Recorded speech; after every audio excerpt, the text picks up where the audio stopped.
Israel ফিলিস্তিন সংঘাত নতুন কোনো ঘটনা নয়। ১৯৪৮ সালে ইসরায়েল রাষ্ট্র প্রতিষ্ঠার পর থেকেই ফিলিস্তিনিদের ভূমি দখল, উচ্ছেদ ও দমন শুরু হয়। বিশেষ করে ১৯৬৭ সালের ৬ দিনের যুদ্ধে পশ্চিম তীর, গাজা উপত্যকা ও পূর্ব জেরুজালেম দখল করে ইসরায়েল।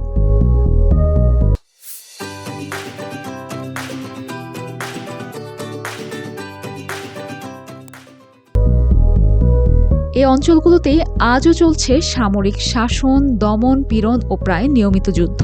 তবে ২০২৪-২৫ সালের যুদ্ধ পরিস্থিতি এক ভিন্ন বাঁক নিচ্ছে, কারণ এই প্রথমবারের মতো ইসরায়েলি সেনাদের একাংশ যুদ্ধ করতে অস্বীকৃতি জানাচ্ছে। তারা যুদ্ধ বন্ধের দাবিতে গণস্বাক্ষর কর্মসূচিতে অংশ নিচ্ছে, যা ইসরায়েলের ইতিহাসে এক নজিরবিহীন ঘটনা। ৬০% ইসরায়েলি নাগরিক বর্তমানে যুদ্ধের বিপক্ষে।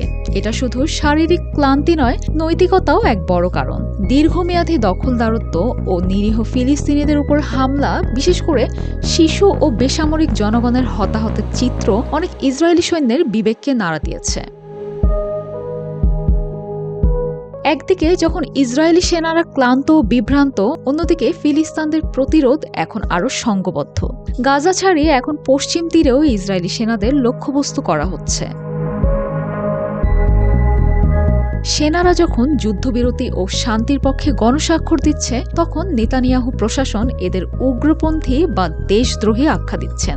সরকার সেনাদের বিরুদ্ধে শাস্তিমূলক ব্যবস্থা নেওয়ার চেষ্টা করছে, কিন্তু এর ফলে সেনাবাহিনীর অভ্যন্তরে বিভাজন আরও প্রকট হচ্ছে।